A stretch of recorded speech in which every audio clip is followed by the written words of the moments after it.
Which Cowboys can you least afford to lose now and why? With Tyron Smith out of the mix, it is the GBag Nation here on a Friday. Hope you're having a great day. Got big plans this weekend. What you doing for the game tonight?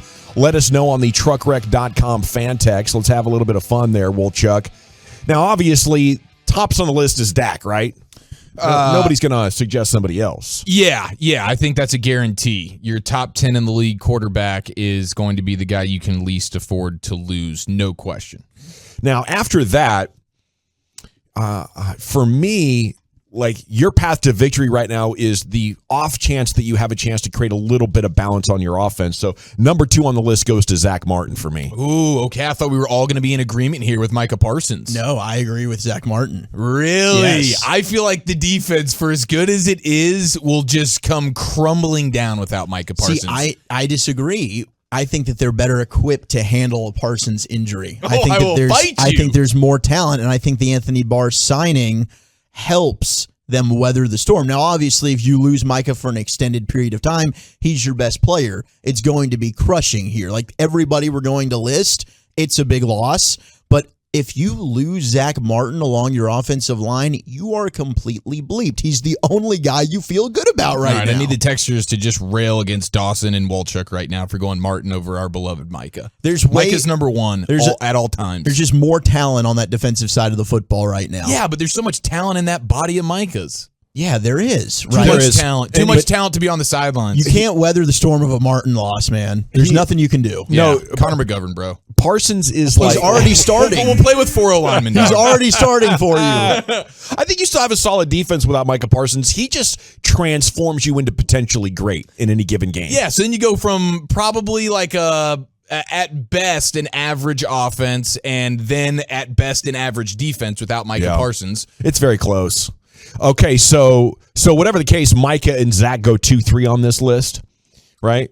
I'd actually nobody go else is in CeeDee Lamb. Over Micah? 3. Because of all the reasons that I've talked about, Eric. This is why I just think the defense. Did you hear how loud my voice, like how high my voice just went? I'm appalled at you right now, Eric. Wolchuk. It has nothing to do with how great Micah is. It has everything to do with how there's no depth on the offensive side of the football. What other wide receivers do you have? I have far more belief. Has been our guy since he came on our show. I love Simi, but he hasn't proven in an NFL regular season game that he can go out there and do it for you. Anthony Barr is a Pro Bowler, right? He can play the same position as a Micah Parsons, and I have way more faith in a Dan Quinn than I do in a Kellen Moore to mask some issues. DeMarcus Lawrence goes down. We're thinking, where the hell is a pass rush going to come from? He moves Micah over, and you're okay. You've got Dante Fowler. You've got Anthony Barr that they've added this offseason. I think we feel good about the rotation and bodies that you can just throw at the pass rush position. I don't know who you're throwing the football to if you lose a CeeDee Lamb. I don't know how you're blocking if you lose a Zack Martin.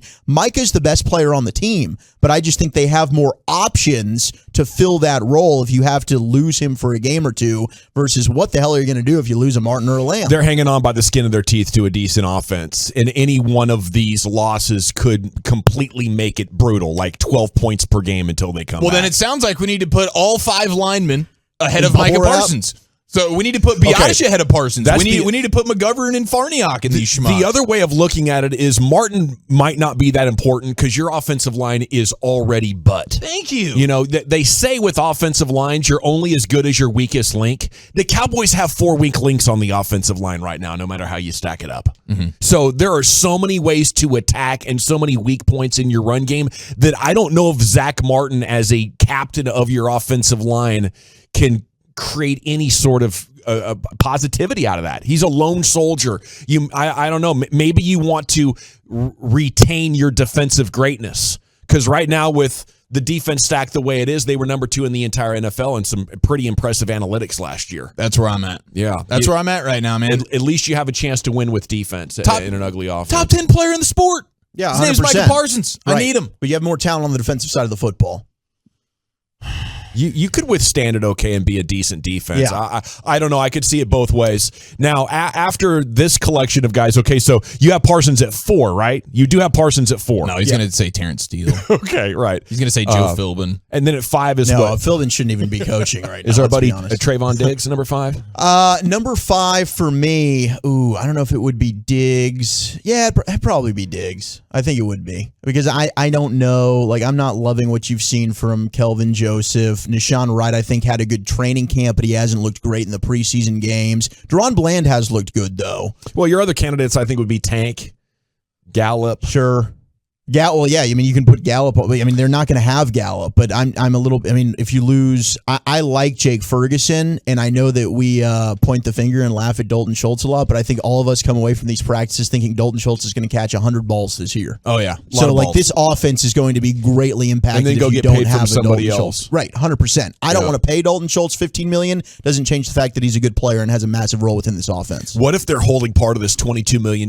They're refusing to use this $22 million to mitigate the loss of Randy Gregory and now Tyron Smith, and it's to keep Dalton Schultz.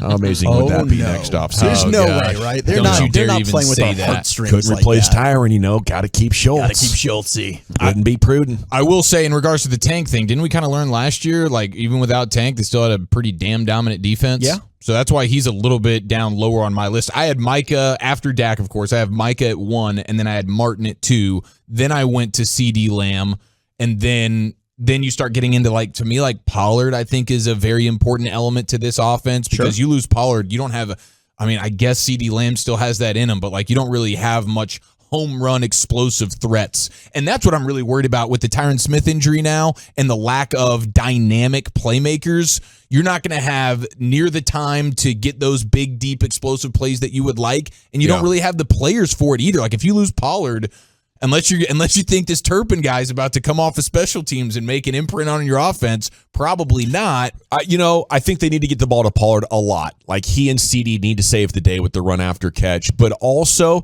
I think you guys you diminish Michael Gallup a little bit. And I wish you could have been there in Oxnard to see the chemistry that he and Dak have, because I think that's going to bring an element. Like nobody has better chemistry with Dak than Michael Gallup on the 15-yard out. And when you have that, it just makes the defense respect you a little bit more.